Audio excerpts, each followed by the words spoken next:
Dominique Review Productions brings you classic entertainment in a modern world done in a vintage manner. A Day in the Life of, starring Dominique Breckenridge herself as starlet Betty Gray, along with the dynamic duo Cedric Johnson and Jasmine Lofton as radio husband and wife team Dennis and Rachael Hagan as the cast that's keeping the golden age of radio alive. All of you at home and in our in-house audience, just relax, forget your troubles, and let us entertain you. How'd you like that? I got Judy and Gypsy all in one sentence. That's showbiz, kid.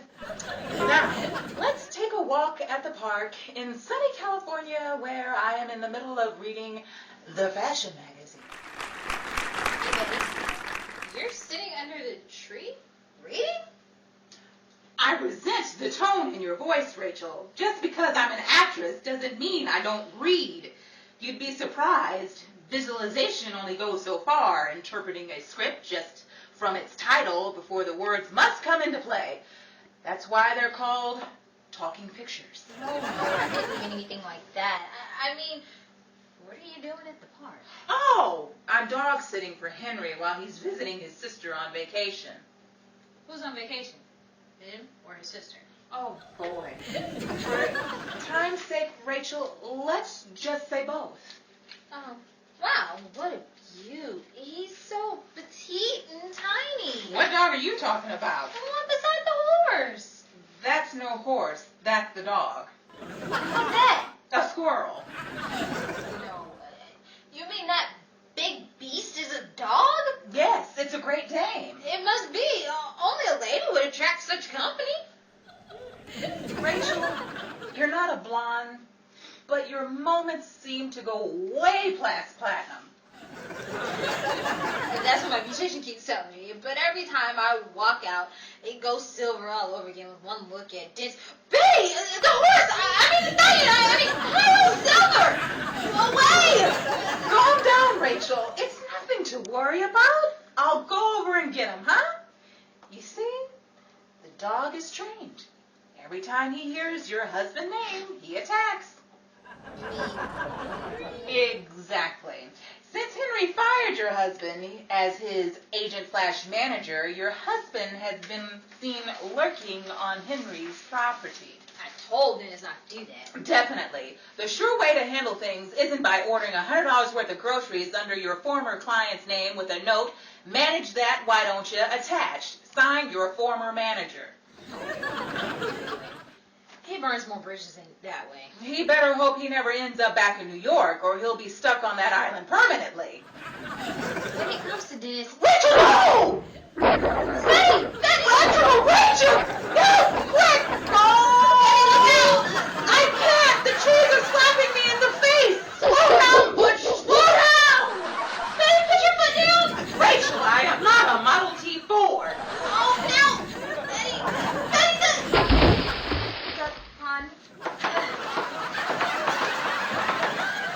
Gee, Betty, did you get wet? No, Rachel. I'm just up to my ears in tears. Good thing, but Butch didn't jump in with you, or we'd have a mess on our hands. No!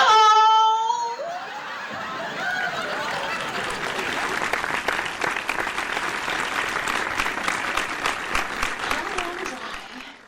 I better go downstairs and see what Rachel wanted to see me about. Who would think one dog could cause such a mess? But 42 stitches, 8 bandages, and a Band-Aid later, here I am. All right, Rachel, what did you want to show me? It was one of the scripts that was handed to me to read over the week by Universal. That was headed to the shelf pile. As I was reading through it, I felt it had great potential under the right direction. Really? Let me give it a once-over, and I'll see who I know or what I can do. Come on, Butch. Let's go outside and get some fresh air while I read, huh? Mind if I use your phone, Betty? Oh, go right ahead. I just want to make a call today. Rachel, no! Stop, Butch! I can't see where we're going. The smack of the hardwood floor is blocking my view. Betty, wait! For what? Does Santa need a handicap? Rachel! Butch! Stella!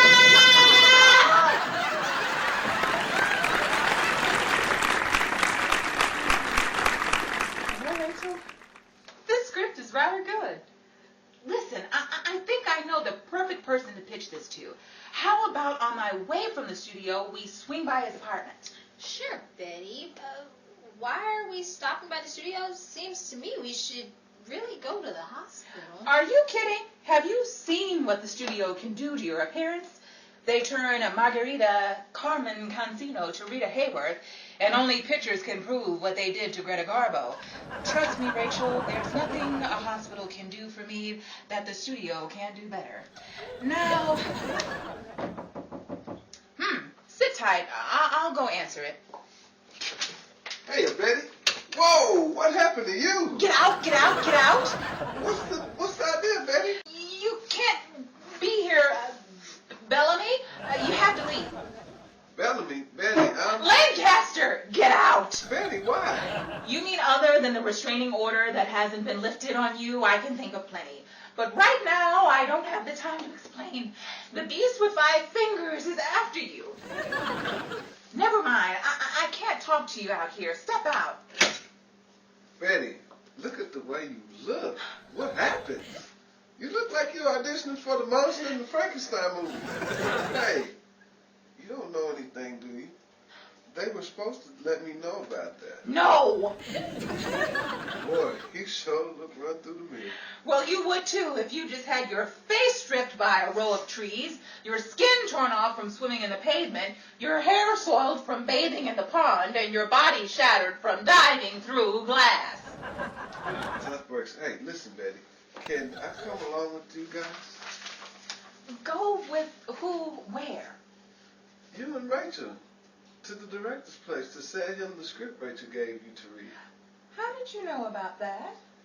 I was on the telephone pole listening to your conversation. You were what? Dennis, that's illegal. I was trying to hear Robert Taylor's line, and I got your wires crossed with his.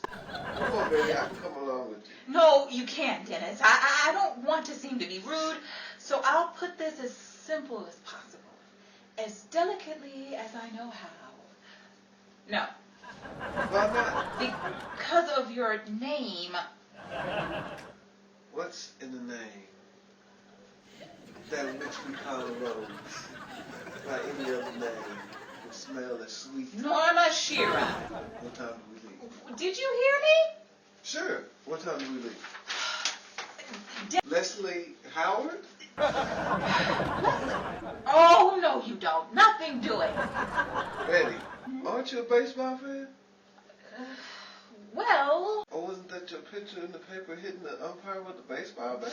well, I've got access to 2 tickets to the game tomorrow night for a little of nothing. how did you get tickets? That game's been sold out for weeks. I can't even get them, and I work at the studio. I got them from a friend of my cousin's uncle's, retired, co-workers, wife's, best friend's, daughters, professors, student, knows someone who works there. A friend of your cousin's uncle's, retired co-workers, wife's best friends, daughters, professor's student, knows someone who works the gate. Who is it, Bob Hope? No, the Red Hot Kid. The Red Hot... 2, 3... What are you counting for, Betty? Your life, Dennis. Because if I count to 5, and you're not in the hospital recovering from fatal blows to the body, I'll be coming out of jail on bond for attempt of merging. Merging? Yes, merging my fist to your face. What number are you on now? 4. So long, Betty.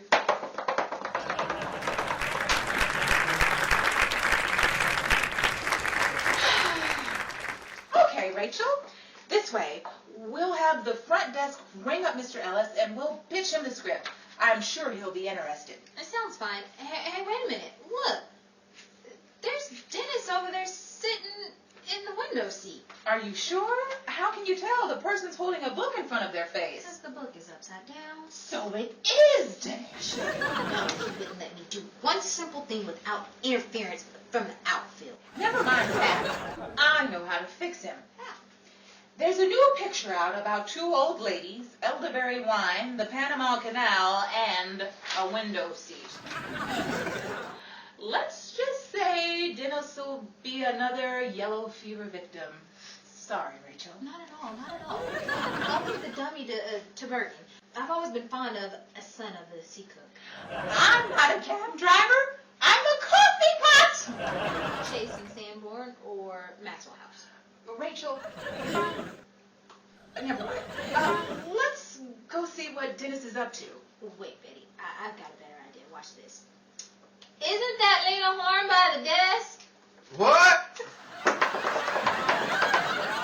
Gee, Rachel, I thought you'd just get his attention. I didn't know you were going to get rid of him. Get rid of him? Once Dennis eavesdropped on the wrong end of my conversation and thought I said Humphrey Bogart had just left town with a fresh script. And I didn't see Dennis for a week. It took him one trip to touch down and 6 days to walk back. Where'd he go? Arizona. He ran so quick out the door and all the way to the airport, smack into the plane heading out, latched onto the propeller, went clear skies across the state line. It wasn't until the plane boarded he found out that it was Xavier Cougar let out a fresh tip. Oh, from Bing Crosby. And they're off. Which is exactly what we should be doing. Let's head over to the desk. Pardon me. I'm here to see Mr. Richard Ellis. May you ring his room and let him know that I'm here? Sure thing, madam. Dennis, what are you doing behind the desk? Hold your horses, Rachel. I just want to tell Betty she can get the baseball tickets I was telling her about. Even though you said I couldn't come with you guys, I wanted to show you that there is no hard feelings. So be at the ballpark and the tickets will be waiting. Really? Dennis, how nice of you. I just can't believe you do something this nice. Neither can I. Watch out for the trick, Betty. I know this man. No, on the level. Dennis, just for that, you can come up with us, provided you don't do anything to cause embarrassment. In other words, keep your mouth shut. Like a mummy.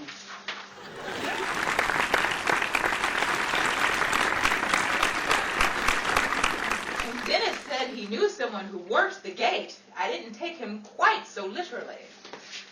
There's something awfully familiar about that guy. Yeah? Hey, and did you see how quick he gave us the tickets? Took our money, lined them in his red-hot buns, and took off running? Come to think of it, it looked like he ran straight for the unmarked utility man. Didn't it? I don't remember any Red Hots getting sold in the back of a moving van. Nevertheless, we made it here to see the first pitch. Thanks for stringing me along, babe. Oh, of course, Rachel. You're my best friend. Now, what number are the seats, Rachel? Box 12, seats 7 and 8. Box 12. That's funny. Hand me those tickets, will you, Rachel? There's box 12, but all the seats are occupied. Are you sure? That's the right box? Sure, I'm sure. Oh, how do you like that? It would rain at the most important baseball game of the season. Rachel, look at these tickets. The ink is coming off. Betty, it's the rain. No, it's the dentist. Your husband sold me counterfeit tickets. No, Betty, I can't believe he would do that knowing that I would be coming along with you. He wouldn't do this to his wife. You want to bet? And lose all the money in his wallet? No, thank you. Excuse me, miss. I'm going to have to see your tickets. Well, sir, it's a funny thing about that. Nobody gets in the game without a ticket. If you just let me explain, I have my tickets right here, but it seems... Trying to sneak into the baseball game with a fake ticket, huh? Security, we got a couple of counterfeiters. What? Babe, what are we going to do? Relax, Rachel, and calm down. This is no time for your hair to turn silver. Excuse us, sir, but if you would just listen, I can explain the whole thing. I'm Betty Gray. And I'm Louis Armstrong. Get him out of here, Joe. And I'm taking him in to the police station. Police station? Police station.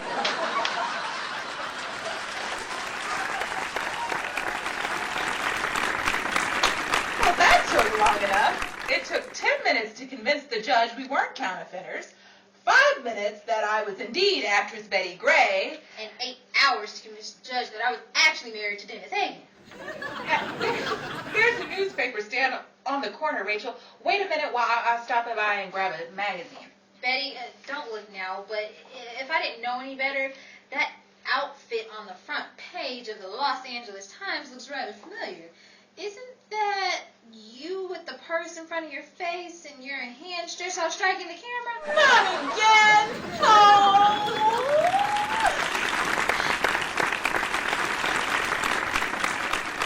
This program has been brought to you by Dominique Review Production and Dominique's Private Collection, in which all of the women's wardrobe were supplied for this evening's broadcast. You've heard the voices of Dominique Breckenridge as Betty Gray, Betty Dominic as Dennis Hagen, and myself, Jasmine Lawson, as well. And don't forget, meet us back here same time next week with the cast at A Day in the Life of, where Henry will bride Betty, Dennis will irritate Rachel, or Betty will find peace of mind in the comforts of insanity. You just never know what the writers will think of next. So tune in to find out what happens next week with an all-new episode of A Day in the Life of.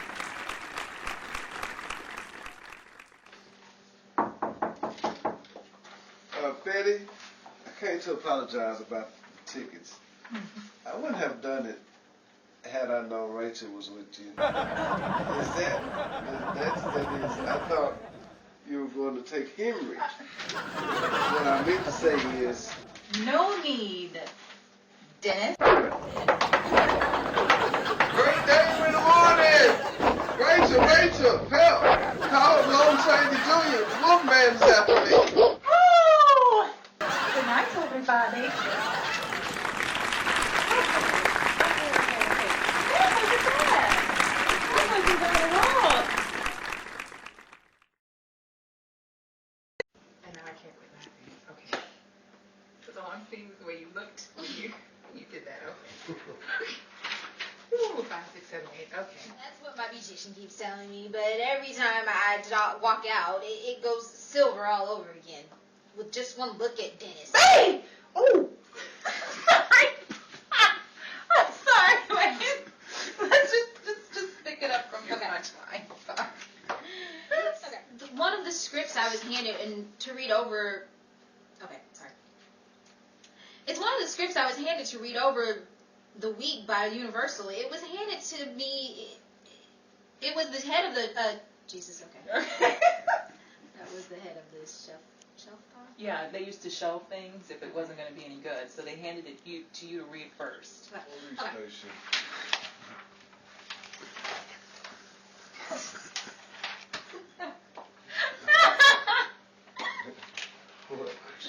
No, you did it. You did it. Okay, you really did. Okay. Excuse us as we have a laugh amongst ourselves. Okay.